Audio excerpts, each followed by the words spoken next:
Hey, welcome to the Live Like It's True podcast, where we look at some of the most interesting and surprising stories of the Bible. Stories that collectively all tell the true story about God. I'm your host, Shannon Popkin, inviting you to open your Bible with me, to drink in this true story and to live like it's true.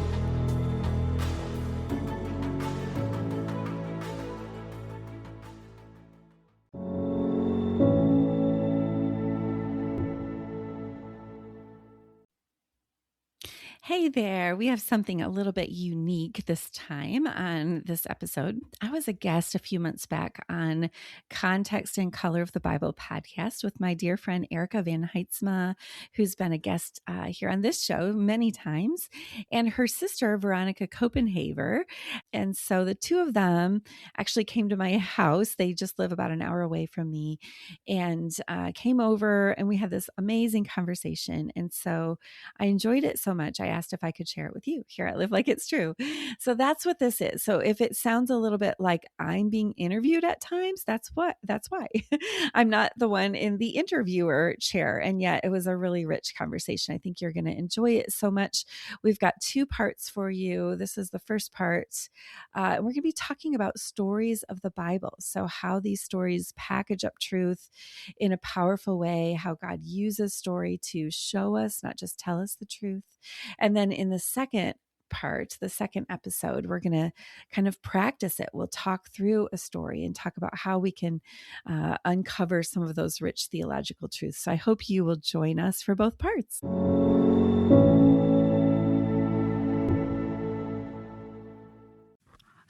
I feel like, Erika, we have this partnership in the gospel, you know? I mean, really, we talk about Bible teaching, your rich background with studying at the Jerusalem University College and just having all this insight with the history and the geography of the Bible has just been so helpful for me. I actually just wrote my acknowledgments for my latest book and mentioned your name in there. Thank you. That's sweet. Well, I didn't do much, but I enjoyed reading your latest book. The little bit I got to, Shannon, I cannot wait for it to come out. You're so kind. No, you were one of my beta readers, and then you did a couple episodes on Jonah with me, and those really, really helped. I'm so excited about that chapter. I think it might be my favorite one, although you could talk me into any of them. Yeah, I know the chapter I read, I was very convicted. It was like, oh, I didn't even think about it that way, Shannon. It was very well written, very convicting, but like not in such a way that I didn't want to keep reading. Yeah. It's like, okay, I need to keep reading to find out other places where, Lord, you are speaking to me, and I do need to start giving grace and mercy more. It was very well done. So I'm excited for the whole book. Thank you. I hope that it will be well received. It was a blessing for me to write it. So. Well, I'm going to do my normal. I'm taking the microphone now. We're used to this. But what I like is how Erika's saying, from your story, reading your book, there's stories in there that convicted her. And it's like, stories are such a good teaching tool. Mm-hmm. You know, we think about stories being entertaining. I love to read books. You know, people read just because it's enjoyable. It's relaxing. Mm-hmm. We watch movies because that's a story. Yeah. But you don't walk away from books and movies always going, oh, I learned a lesson here. Mm-hmm. I think it actually would be good for us to look at the movies that we watch, the TV shows, the things that we're consuming, not just as entertainment, because there are messages. We are being taught things. And, you know, if we were to be a little more mindful about that, I think we would notice we're actually being influenced by truth ideas that are being fed to us. And the Bible has that same intention. It's like God is using story to show, not tell. And we're meant to read the story parts of the Bible. Now, the whole Bible is not that form of literature. There's a whole bunch of different forms of literature of the Bible. But the parts that are story, that are narrative, like we are supposed to read them that way. Right. And so it's not wrong for us to just enjoy the story components and to imagine. I think that's really what the author is asking us to do. And the more detailed they are about, like when they say something like, and behold, or now, you know, like Genesis 3, now the serpent was more crafty than any of the other beasts of the field. Like we're supposed to enter in, like, you know, imagine and feel the story and to relate to it that way. And actually, if we don't, we're missing something. Let me just give you an example. I wrote a book on the life of Sarah, which Erika, I know you did a review of that. It was so helpful, but there was a part where I was being challenged. Editorial teams, they're always wanting to like make sure that it's really good. And I so appreciate my publishers, like nothing bad about anyone that I've ever worked with. I've always enjoyed my editors, but there was one part of the editorial reviewer is getting a little pushback on saying that for Sarah to include Hagar in their marriage, like I was saying that was a misstep. I was saying that was a lack of faith. And we had already made the point that Abraham and Sarah, they didn't know God. They were learning about him. And so as the story unfolds, like we know way more about them than Abraham and Sarah did at the beginning. And so the reviewer was saying, I mean, wouldn't that be true in the sense of Hagar? Like they didn't know this was just culturally acceptable to take a second wife when the first wife wasn't able to produce children. And so like, this is just what you do culturally. And they were just following cultural norms. They didn't have the 10 Commandments yet. They didn't, so like, how would they know otherwise? And so can we really criticize? But how I responded was, no, this is a story. This is a story written by an author. This is a literary genre. And Moses is not just chronicling different events. Moses is choosing episodes, and he's showing us that our forefathers of the faith, that they had moments of great faith and they had moments where there were lapses and they didn't walk in faith. And this is one of them. And so we're watching, this is the hero's journey, and this is where the conflict comes in. And so this self-reliance. Actually, this is a story. Yes, it's a story about two people, but it's also a salvation story. Like it's like, this is the gospel just beginning, where God has promised, I will send, this snake crusher, this savior. And we don't know where that's going to come from. Like which seed in Genesis, we're looking for that seed. It's like the only clue we get at the beginning is that this savior is going to be born of a woman. So that's why we have all of these Toledot. Am I saying that correctly? These Toledot, where we're looking at these different generations because we're looking for that seed. That's as we turn the pages. And so then we have this story where God promises this barren couple, I'm going to provide, I'm going to make of you a great nation. So we know there's going to be a baby. And our assumption is, this might be the savior, right? And so how is the savior going to come? Is it going to come through self-reliance? Like I have to do something. And God's like, no, because he starts out in Genesis 12, I will make of you a great nation. And in Genesis 16, that's where the Hagar, I call it the Hagar solution. So that's where Sarah is saying, perhaps I can. And so see, this is a misstep of faith. That's the storyteller is taking us on a journey and challenging, like, no, this is this story of faith, this story of salvation. This is not like you have to produce salvation for yourself. And when you try, you're actually setting up a competition between self-reliance and faith. And that's what we see in Ishmael and Isaac. So sorry, long-winded answer, but no, but it's such a good point. There's a story there that I've never even really considered of what are the lessons other than just how I think the takeaway is don't have more than one wife. Yes, no, we're not. Yeah, that's not the point, right? But there's so much there that it's like if someone takes and tweaks it just a little bit, you're like, oh, there's so many lessons there. And it just comes so much bigger and more into my own life of, yeah, I do that too. Yeah, no, the self-reliance thing. I mean, that was one of my biggest takeaways with that book. And that, just her story is like, she was trying so hard and she was trying to deal with her own shame of what she couldn't produce. And yet God's like, I will, but we need to wait. And so faith is waiting when we don't know how it's going to turn out. And I think that these stories of the Bible are meant to be read as literature.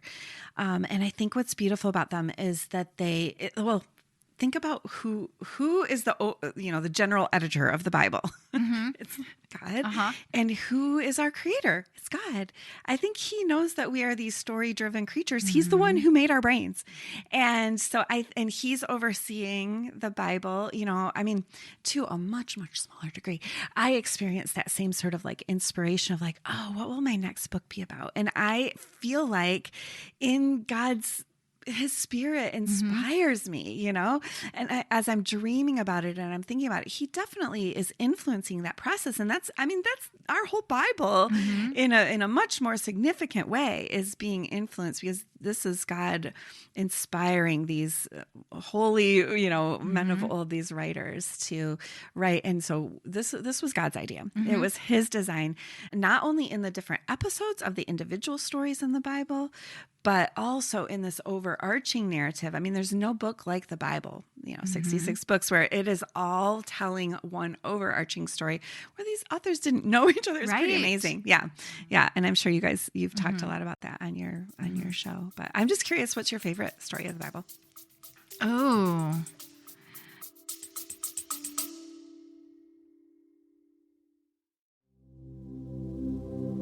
Serious faith deserves serious conversation. At Round the Table, we produce thoughtful, gospel-centered content grounded in the truth of God's Word.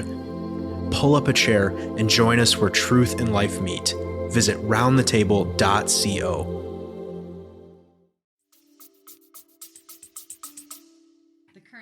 I know. I was going to say it's normally the one I'm studying. So Deuteronomy, I'm not sure it's totally a story right now, but Well, I guess now that I think about that, I love Exodus. I love the Exodus event. Every time I study it or talk about it or think about it, I feel like there's always more that comes out of that story. I love that story. Like why? What are you? It's just such a picture of how God works and moves, and he saves his people out of Egypt and then brings them into covenant with him and tells them, okay, here's how you live. And as I get this picture, and we've talked about this on the podcast, that as they're walking out of Egypt and he's just battled the gods of Pharaoh, and it's like he is standing over them going, I'm the victor. I did this. Bring it on. Who else is who wants to challenge me now? Next, and Pharaoh and Egypt are just bloodied and beaten, and their gods are just decimated. And so every time someone gets saved today, they're being brought out of the kingdom of darkness into his kingdom. And each time it's like God is standing over the person going, I did this. Yeah. I saved this one. This is another trophy on my mantle that look what I can do. I'm God. It's just such this overwhelming introduction of God into world history that makes you go, he's God. And so I love that picture. I love that too. Introduction into world history, because these aren't just stories like, you know, just like that someone made up. These are like, these actual, and God is interacting with the narrative as it unfolds. And so you're right. He is introducing himself into the world's narrative, you know, the history of the whole world, which he introduced the world itself, which that only makes sense. But I thought your series on Exodus was amazing. In fact, thank you. My son is a middle school director, and he's teaching through the book of Exodus. And I just sent him your episodes. I'm like, you got to listen. And what you just said was one of the most powerful takeaways. I just thought of like God going toe to toe with, like bring it on. Like I'm going to be, over these gods. But also like the story of moving from slavery to freedom. Right. The Red Sea was like a birth canal, you know, there's imagery, right, with the going through the water where they're entering this new life, and it's a new life collectively as a people of God. And so then 10 Commandments, they're like marriage vows, you know, this is like there's this covenant, and they're entering this relationship, and these are gifts. Like God's like, I want it to go so well for you. And this is going to be a beautiful way to live. And, you know, I love the 10 Commandments, and especially the Sabbath. You know, I'm not like Pharaoh. I'm not going to work you to death. My people will rest. This is how I'm giving you this beautiful new life. So yeah, I mean, there's so much in that story. Do you have another one, Veronica? No, all of it. I just go, I love that God gave us all these pictures. You know, because that's what sticks. And I think that's why Exodus really resonates with people, is because that is such a powerful picture. The other picture I have then is just when we did Habakkuk with Erika's Brian, of just how it ends with God as that warrior king coming back. And it sticks where Habakkuk, it's like, oh, it's actually a story. And it's that conversation with God of, how long are we going to suffer? And why are you allowing this? And God going, okay, you want to know how it's going to end? Because sometimes Erika does it. She jumps to the end of a book because she likes to know the ending. And it's like, no, I mean, to me, I go, you got to savor and build up. But I don't savor. I'm rushing through to get to the end because it's like, I need to know how this all works out. And just that God gives us that continual picture of, trust me, it's going to end well. If you're on my side, if you're in my kingdom, there's peace and comfort because you read those books and you go, oh, I can look around and go, everything looks dark and bleak and horrible and get really discouraged. But if I keep that picture of Habakkuk 3 of God is the warrior king and he's coming back one day. Yeah. And you go, okay, I can rest and have peace in this. Yes. Yeah. I mean, he wants us to know the end of the story. He does not think we are cheating when we flip I do.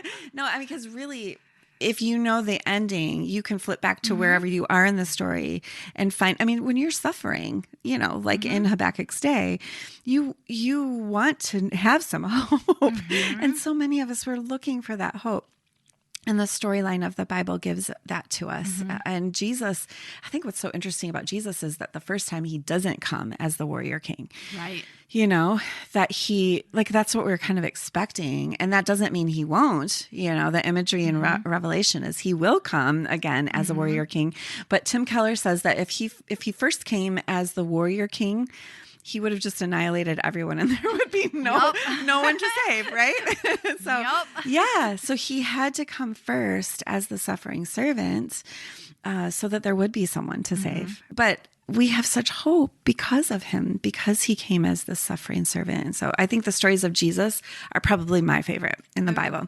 I love just what they reveal because, you know, Jesus is the exact representation of God and his character is so complex. And I feel like I'm still learning to read these stories, you know, because you have these ideas as a kid and then you grow up and you start understanding, I understand a little bit more about I'm not a great history person, but like understanding Rome and what was happening politically. I just actually, for the book we were talking about, I went back to the resurrection and I realized like, man, I really haven't just soaked my heart in the story of the cross and the resurrection. Like every year at Easter, we celebrate this but I just haven't let it grip me. And so anyway, I just think the stories of Jesus, one of my favorites is him walking on the water. Where in Mark's version of the story, it says that, you know, they see him walking on the waves and Mark says he meant to pass by them. And you're like, oh, okay, wait a second. When it's the fourth watch of the night, that's between 3 and 6 in the morning. When I've been out in a storm, like about to die, like feeling like my life is going to end here. The last thing I want is for Jesus to just like walk by me. I want him to come to me. I want him to stop the storm. I want him to be with me in the storm, whatever. And he does at the end of the story, he does all those things. But what Jesus decides is the most important thing for them to see is for him to walk by them. Like he's displaying his glory. And at the end of Matthew's version of the story, they say, surely this is the Son of God. And so this is the big reveal. This is the big moment. God is showing, not just telling us. And the other thing I love about that story is Jesus could have on a sunny day stepped out and said, haha, look what I can do. You know, like, why didn't he? Why didn't he? I think because he knows that we're so much less likely to believe that we're not in control on a sunny day. It's like it takes that storm. It takes like, why wait so long? Why wait there out there all night? But we need convincing that we're not actually the ones who are in control. But then in those storms, in the darkness, with the wind and the waves, we're more convinced than ever that we're not the ones who are in control. But then he's able to show us, yeah, but I am. You know, I'm not affected by gravity. I'm not affected by this storm. I am God. And that's what is being revealed in this story. It's a beautiful story. I think all of them, each one, there's intentionality and, you know, God is the general author, that general editor who's revealing something amazing to us. But I like it too, because then you go, okay, if there's a story in there I don't completely understand, okay, dig. Yes. You know, that encouragement to, because I'm sure everyone listening to your podcast, listening to our podcast, are people who are studying. And it's like, you know what? There's stories and things you come across and you go, I don't get this and I don't like it. Yeah. Well, dig a little deeper. Why don't you like it? Erika hates 1 Kings 21. I do. Which King Ahab and Naboth's vineyard. That bugs her. But there's such a good story of repentance. But he doesn't repent. Okay, Erika, he slightly kind of repents. Okay, I gotta have you on my show to talk about that one. But it's such a good, because there's things that just grate us, and it's like, you know what? When it comes to the Bible, don't just put it down and walk away. I mean, maybe you have to for a little bit. I know Erica's had to do that with 1 Kings 21 and Judges, but you go, okay, God, there's a reason you put this story in here. Why? And kind of pushing into God and going, I need to know why you did this. Why you put it? Because I'm sure, given all the 1,500 years from Genesis to whenever it was completed, written, there's plenty of stories that weren't included. Oh yeah, this was selective, right? You picked, just like your editor's making you pick. Switch your words here. Why did you do that, God? What's the purpose here? And when I don't like it, when I don't understand, don't walk away. Keep digging. Yeah. And so it's great when we're talking about stories, it's great to keep three contexts in mind. First of all, that overarching narrative. How does this story, where does it come in the overarching, creation, fall, redemption, and consummation? Where does this story fall? And then thinking about the more like the book, the genre, and the book itself, like where does this story come in that? And then its immediate context of like what came before and after. And so just those are great ways, if there's a story that's sticking in your throat and you're just like, what is going on here? Look at those three contexts because you may get some insight, that way. But I think stories are also really great containers of truth. We talked about how they're memorable. Like we're designed, I think God designed us as story-driven creatures where that's the way our brains work. Like brain science shows that the things our brains light up when we are interacting with story. And you know what? This is really interesting too. I learned this in Talk Like TED. They call it neurocoupling. I've talked about this a couple times on my podcast where the storyteller, the part of my brain as a storyteller that's lighting up, and then the audience, whoever's in my audience, the part of their brain that's lighting up, it's the same. Oh. So when I'm teaching, I'm using one part and they're using a different part. But when I'm telling a story, we're kind of like, it's this coupling exercise. Like we're entering in, we're experiencing something together. You're identifying with me. You're feeling emotion with me. You're responding, I'm getting you to feel and to see the same way that I feel. And so when you back up and think of God that way, like he's doing this neurocoupling thing with us. He's wanting that. I know. He designed us to do that. Yes. You go, okay, God, then right. This is why we need stories. Yes, this is why stories are so powerful. Yeah. He wants us to feel something he feels, to know something he knows, to like react in the same way that he reacts. When I studied Noah and the flood for this book, kind of judgy, I think most people come to the story of the flood kind of like, God is so harsh, so cruel. I mean, he wiped the face of the earth. But when we enter that story, we're actually getting God's perspective. Now, God looked out on the face of the earth and he saw that the intentions of mankind was only always evil. I mean, imagine that from God's perspective. He's kind of drawing us into like, here's how I see this. Like I created man in my own image. And I said, multiply across the face of the earth so that you can spread my glory, so that the whole world would know how good I am, how kind I am, how creative I am. Like God wanted the whole world to know him. And that's what's happening. The people are spreading across the face of the earth, but they're not spreading God's image. They're spreading this wickedness, this evil, like the antithesis of God. That's what's spreading. And so God wants us to see it from his perspective and to feel like it says that he was grieved. He was sad that he even made mankind. Like this was awful. It grieved his heart. And so we should feel some of that grief. And when we approach it that way, in this kind of neurocoupling sort of way, well, then we read the story correctly. then we see, oh, wait a minute. God was so good to provide an ark. That the story didn't just end. He wanted us to know more than just about his judgment and his power. If that's all he wanted us to know in that story, it would be like there was a flood, the end, right? Our Bible would be a much shorter story. But no, he wanted the story to go on. And so he also tells, like, if you look at the word count of the story of the flood, it's actually a very long, complex story because there's a lot of chiastic structuring in it. But if you look at the word count, the most ink is given to the ark and what's going to come after the ark. It's like very little, God didn't have to plan the judgment. He just basically unpinned creation and just let the waters fall back into chaos. Like that took no planning at all. But he is, throughout the whole thing, he's planning this creation 2.0. He's like getting ready for a reset. So anyway, that's God's heart. He wants for us to begin again. He doesn't want us to know him as this God of harsh judgment. He wants us to know him as the merciful God. The ark rises above the waters of judgment. That's what he wants us to know about himself. So anyway, I just think like coming to these stories, knowing that God was involved, right, and that he is a storytelling God, and that he chose a people like you guys, the color and context of the Bible. Did I get that right? Context and color of the Bible. And so it's like, you want us to know, like, these books of the Bible, they all come out of a specific group of people who have a culture, who have a language, and their language is colorful. And the history of the Hebrew people is they are a storytelling people. That's the way that they communicated their history. And even in just their culture, they think in stories. Am I correct on this? Like there's this quote, let's see, Kenneth Bailey, we all love Kenneth Bailey, right?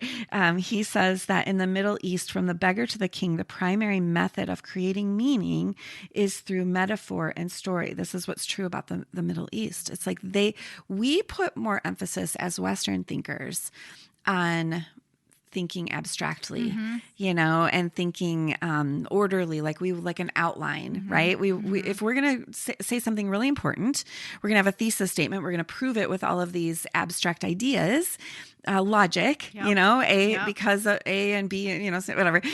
That's the way that we think, and that's what we think. If we're going to say something important, that's how we're going to say it. But in the Middle East, it's the opposite. If you're going to say something really important, you're going to package it in a story. Yep. Is that true? What comment on that? I'm curious what you guys would say about that. That is so true. But I think that's partially why Jesus taught in parables, because that was the way they thought. If you read anything the rabbis write, if you get into the Talmud, the Mishnah, like they are filled with stories. And then at the end, you'll get like sometimes something that sums it up, or sometimes it's just story after story as they're trying to prove their point. They don't think there's a difference between Western and Eastern culture. And so appreciating that helps you to go, oh, right. We talk about God being omnipotent, but they say the Lord is a strong tower. Right. The righteous run into it and are saved. We talk about God loving the world, but they talk about, God creating the world, and they give you a picture of what that looks like, which to me it just sticks in my brain so much more. Yes, so I appreciate that perspective. I love the stories. Yeah. Well, and I think we're entering into a different culture when we open our Bible. I think we forget that, it's just like if I were to pick up some other Middle Eastern book, like I would never forget the fact that it was written by a Middle Eastern author in a different language that's been translated to me. Like I just wouldn't forget that.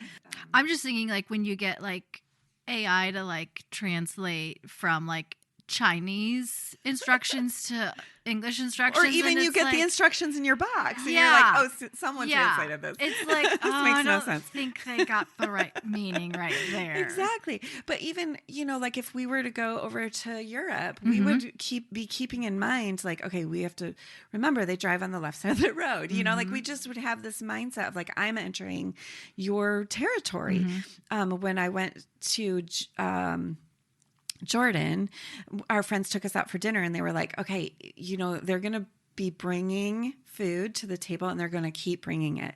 Like you have to leave food. Otherwise they're just going to, if you finish what's there, they will bring another, so we're always going to just leave a couple of pieces of bread in the basket. Otherwise they'll just keep bringing it. I was like, oh, good to know. Right. Cause I'm sure I could eat a couple baskets of that bread, but, so it's like you need to know cultural things. And so one of those cultural things is how important story is. And just as if they're telling a story, they are telling you the most important thing.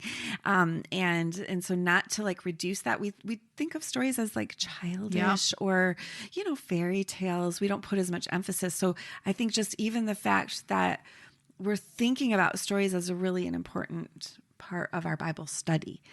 This is looking at the story and recognizing that it's not a didactic piece of literature where I'm not coming to this story, like you said with Hagar. It's like, I'm not coming to this, like, this is God's design for marriage. Like, no. Right. Like, I'm coming to this, like, I'm learning about, this is a person who's coming to know God and coming to walk by faith. And this is their journey. And so God is showing me things, not being so forthright, not so overt. Like even Jesus, when he was asked, who's my neighbor, he told a story about the Good Samaritan, right? And so the guy who was asking was like saying, tell me, like, what are the parameters? Who do I have to be good to? And Jesus, where's my checklist? Exactly. Like, where's, how big is my neighborhood? Where are the boundary lines? And Jesus tells them this story. And what's surprising is that you identify with the guy who's bleeding. And then when you're bleeding on the side of the road and you're asking, who's my neighbor? Well, that's a shift in perspective, right? Then you want anybody to be your neighbor. You're thankful that the Samaritan is your neighbor. And so Jesus is like, like you said, with the Talmud and the Mishnah, like it's a series, they use story after story after story to try to draw out, like it's more than just from the sidelines looking in. They're trying to engage with your heart. They're trying to invoke emotion, compassion, empathy for the person bleeding, like you're identifying with that person. And that's really what stories do. They interact with our heart and our emotions, and God is an emotional God.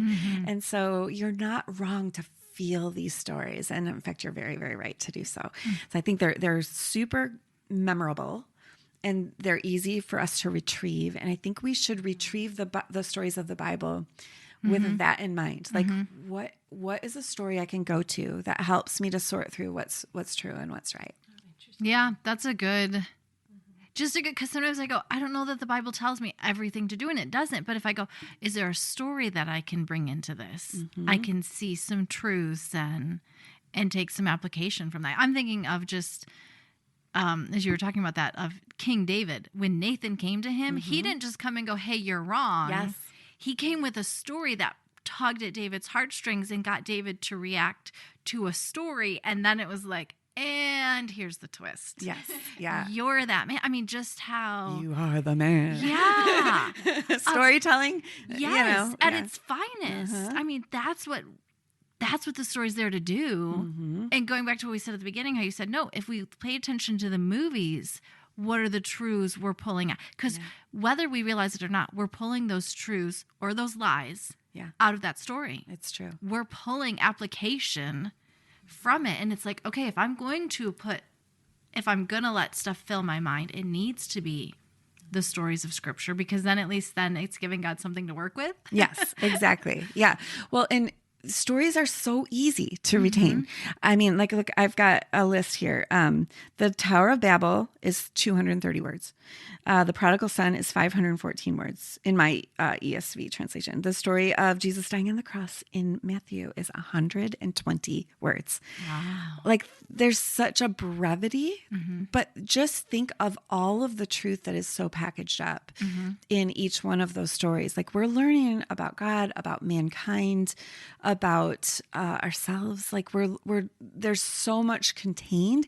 And if we can think of each of these stories like a container for truth, like, just imagine, once you know the story, You can just retrieve it from your mind. Like there are a dozen stories I could just tell you right now that I have stored up in my mind, which is how the Hebrew people would have, they would have been able to just immediately, and it's not a verbatim thing. It's just like, I know the story and our minds can package that up. We can recall stories. It's because we're engaging our imaginations. We're picturing things.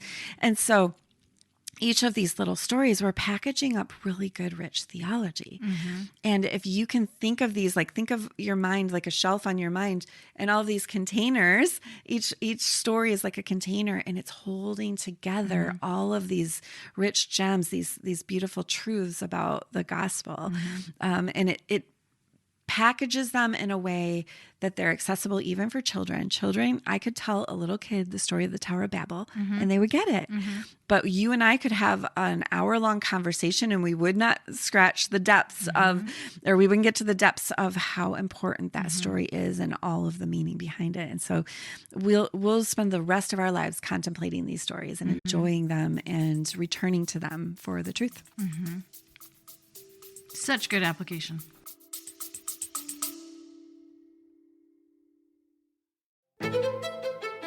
Scripture is one story woven together from Genesis to Revelation. On Gospel Threads, 3 Christian women sit down to trace the gospel story and ask how they shape our lives today as wives, mothers, friends, and followers of Jesus. Gospel Threads is part of the Round the Table family of podcasts. Pull up a chair and join the conversation.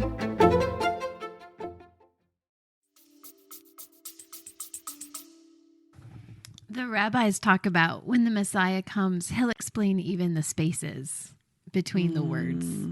And I just love that. Oh, wow. Like you said, Shannon, we will spend all eternity going over these stories and just constantly mining the truth that God has placed in them. And I think that's a great way to spend eternity, personally. Yeah. But why not start now? Why wait? Why not build up so that you're that much farther when you enter eternity? Start now studying the stories, finding out what's in there, and then you've got something to build on when you enter. Well, that's how I feel when I talk with you guys. There's so much there that I might miss, And so this is a great way to use our imaginations and use our mind. And I think it takes practice, so when you're going for a walk or you're going for a drive, why not think through some of your favorite stories of the Bible? And why not introduce those in conversation? Because they provide a really great way to talk to other people and share truth. I've got a couple neighbor kids who I know their families, they're not families of faith. And so when I get a chance, when they wander into my yard and they're petting my dogs or whatever, I'll say, hey, can I tell you another story?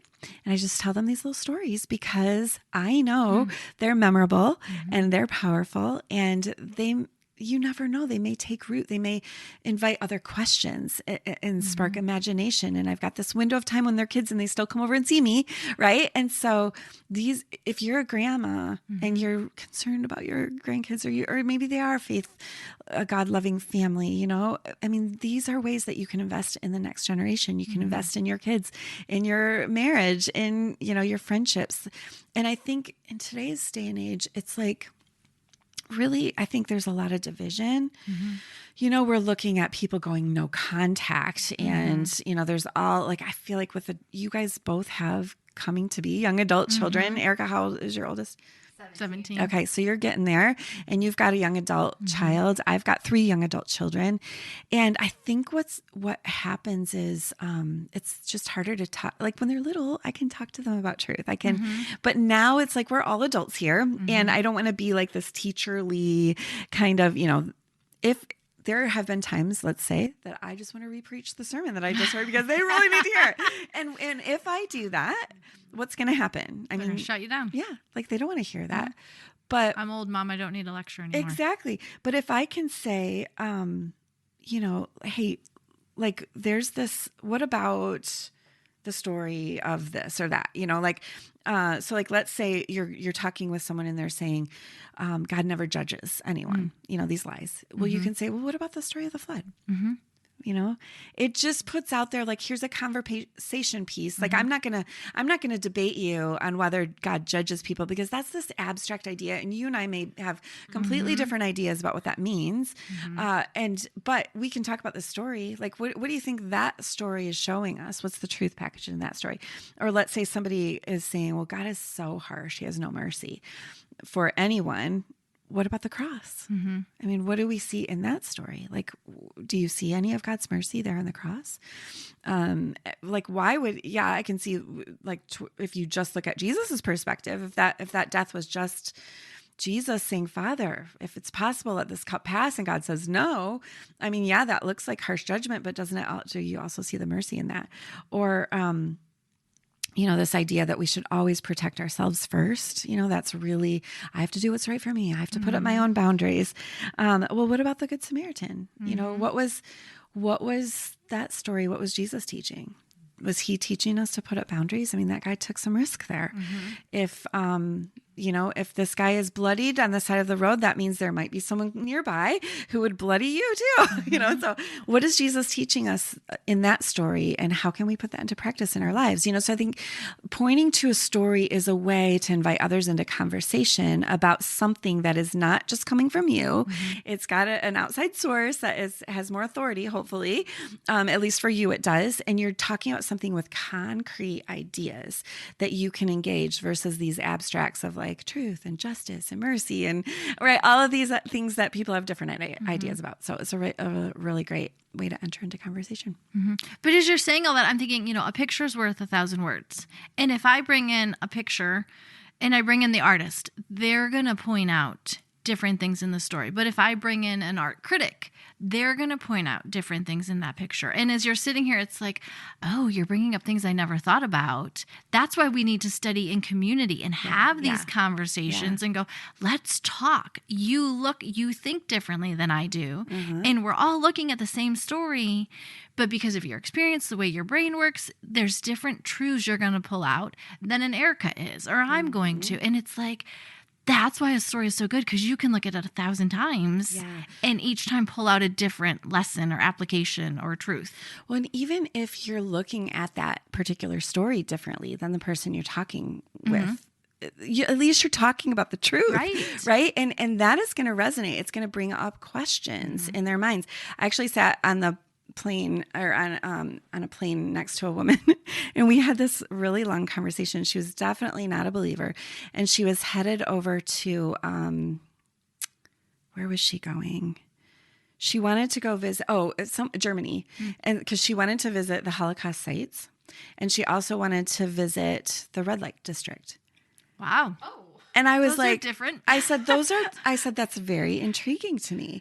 Why would you pick, why are those your favorite things that you're going to see? And she's like, I'm just intrigued by humanity and what both of these things tell us about humanity. And I said, so what do you think they both tell about humanity? And she was like, I guess I haven't really thought that much about it. And I said, well, can I share what I think they both say? I said, I think both of those are telling us what it looks like when we try to do life without God. When we cast aside his ideas of right and wrong and we decide for ourselves. Hitler was deciding what he thought was right. And it looked, I mean, the whole world agrees right now that was very, very bad. But he was deciding for himself, no, this is really good. And he got a lot of people to agree with him.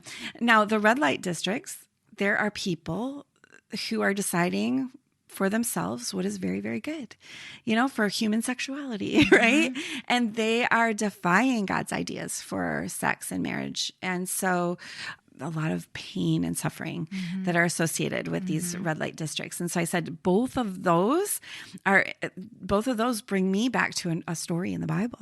So I told her the story about the tree of the knowledge of good and evil and how this is God decide. He's like, this tree somehow contains the knowledge of what is good for us and what is bad for us. And God wanted that to be off limits. And so when Eve reached for, she wasn't just reaching for fruit. She was reaching for control. She wasn't just rejecting, God's rule, this one off limits tree in the garden. She was rejecting God's rule over her to decide for her what was good and what was right. So anyway, so we had this conversation, and I could tell she was, she was like, okay, I don't, I asked, have you read the Bible? Yeah, I've given it a try before, and it didn't work for me or stuff like that. And then, and so then she turned to me and she's like, I just have one question about this whole, faith thing. And your relationship with God or whatever. And she's like, does he control you? Wow. And I said, okay, so it's so interesting because the way that I took that question, I was like, well, that actually relates back to this whole story with the tree. I said, when God was in control, that's when life flourished. Like that's when life was good. And the more that I give God rule and reign over my life, the more my life flourishes. And so I said, what's interesting about me right now is I have a choice because God sent Jesus to die for my sin and to give me this forgiveness. And so now I can walk this new path. I have this freedom. I'm not like chained to my sin, and I can actually give him control. But I have the choice of whether moment by moment, day by day, am I going to be the one who's acting like I'm in control versus him being in control. And she's like, oh, okay. And okay. So then she goes to the bathroom, and then she comes and she sits back down. And so I had been thinking about this whole thing. And I said, I know we're done talking about that whole thing, but I got to tell you something that is so intriguing to me. And she's like, okay. And I said, when you asked that question about, is God controlling you? You were thinking that'd be a really bad thing, right? And she was like, yeah. And I was like, oh, I have a whole different perspective on that now. I think of that as a really, really good thing. And I realized that I answered your question just with that assumption that is a really, really good thing. And I would just invite you to consider like that you think of that as really bad, that God would be controlling you, like he would decide what's good for you and what's bad for you. But I've come to see it in a different way. Like we're looking at the same story of this tree in in this garden, and I am looking at it like, oh, it would have been so good for her to let God have control over that. And you're looking at that like you would probably still want to take that fruit, because you don't want God to have control. And so I said, just think about like when you go visit that Holocaust museum. And when you go to that red light district, just imagine what it would look like if God was the one who was ruling in these different, realms of the world. So anyway, it's very interesting to me. Yeah. Did you also tell her you have a book called Control Girl? I don't think I did. I Little thought plug about, right there. Shannon's got a book. I'm like constantly like, why don't I have business cards? I never have them on me. I think I gave her my name or whatever. I don't think I mentioned I was an author, but I had been at a conference. It was actually a medical, it was like for Christian doctors, and I did a breakout session. And so I had just been at that conference, and they gave her this little book. So I'm like, here's a little book. And she's like, okay. And she's put it, I'm like, she's going to throw that in the first trash can she comes upon. But maybe the story, I could imagine that story like taking root in her heart, So, yeah. But what I like is you're giving us simple ways to share our faith and connect with others. Yeah. I mean, the idea of kids coming in your yard and going, let me tell you a story. Little kids love stories. I mean, what a neat way for those of us who do interact with people who aren't in the faith yet and go, let me tell you one little thing. Here's just a little story. And just because that brings a connection and it draws you back though. Yeah. Can I give you one more example? Yep. My son this was a few years ago, and he was dealing with something at work. He's probably like 19, 20 years old. And he was, as he was talking about what was going on in the workplace, I was thinking like, I really want to preach a sermon to him. I think he's wrong about some things. I think he's seeing this incorrectly, but I know, that if I do this, he's going to walk out of this room and we're not going to continue the conversation. And so instead I made a very conscious decision, to talk about Gideon and how Gideon, like the odds were all against him, and how, he's the smallest of the smallest tribe. He has no authority. He's like the youngest. I don't remember. I had just studied the story, but I said God was with him, and that's what made the difference, is that God was with him. And so he was like, thanks, Mom. We talked about it a little bit. And then, it was so fun because like the next day I heard him on the phone, and he was retelling someone that story. Wow. and reminding them, what, God was with Gideon. And I'm like, Oh, that's just amazing. Like, that's the power of a story. It just drops the guard down. It lets the truth get in. And then the truth has legs and it goes into other conversations and into other, it captures your imagination and you're still thinking about it the next day. Whereas I guarantee you, if you repreach that sermon, the only thing that the person is rethinking about the next day is like, my mom repreaches the sermon every Sunday, so it's just another way to approach our people that we love and help have meaningful conversations about truth with them. Having a 17-year-old starting to get into this phase where they definitely have their own opinions, their own perspectives. She's had her opinions For a long time. Yeah, she's such a firstborn. But I guess, Shannon, that just hits me hard. Like, I probably all too often fall back into that preaching mode, like, no, I'm going to tell this is right, this is wrong, and instead start to go, okay, Lord, help me, give me a story to share with her, because she loves stories. She loves to read. That's so good. And just to connect with her that way will be so much better. Because we had a conversation last night about a podcast she was listening, and it's a good podcast, but it's on economics. But she brought in, there was a guest, and I'm like, oh, and the guest has this perspective, and I got on my little soapbox, and I could tell, like, she was like, I know, Mom, I know that's what you think. But what if I had shared a story? Like, what if instead of spouting my opinion, I had listened and shared a story? Well, and who gave us that lead? Right. Who taught us? God Who did this? Jesus who did this. that? Yes. Because we're just like your daughter. We're embracing all the ideas of the world. Right. And we're stumbling into, like, believing lies, really. Right. We have an enemy who is feeding us lies. And I have no idea I have no idea. I would have no opinion about the economics podcast, but like, there are definitely lies that are coming in at us, in 100 different directions. And so how did God respond? He could have given us a book that was like, here's the truth, and I want you to memorize the truth, and I'm going to give you all these abstract ideas. And no, he told us stories. He responded with stories. And so we're just following his lead when we do that too. Right. Well, I think we're going to wrap this up, because I think you're coming back again, Shannon, to take us through a story. Let's do it. In the Bible. Yeah, let's do it. So I think, I'll let you wrap it up, I'm Ronnie. I'm good. Thanks for joining us. And don't forget, come back to hear. Shannon's going to show us how to do it, what lessons we can learn. Yeah, let's do it. Because then the idea is you take it and you apply it and take that story, like Shannon said, put legs on it and walk it somewhere else. Awesome. So, Thank you. Thank you. Friend, I hope this conversation will inspire you to study this story for yourself straight from the Bible.